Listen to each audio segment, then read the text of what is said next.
आपल्याकडे बसचा ॲक्सिडेंट झालेला आहे आणि त्यात काही डेथ झालेले आहे आणि काही जखमी. या संदर्भात आपल्याकडे काही कोणी उपचार वगैरे केला आहे?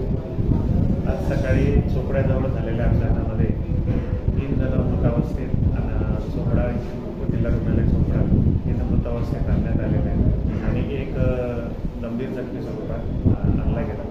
जखमी आमच्याकडे उपचार घेत आहे.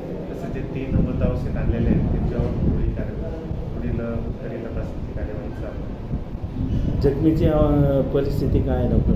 जखमी सध्या तरी परिस्थिती स्थिर आहे. आमच्याकडे पुढील उपचार चालू आहे, पुढील तपासणी. ॲक्सिडेंटचं काही कारण काही सांगण्यात आलं आहे?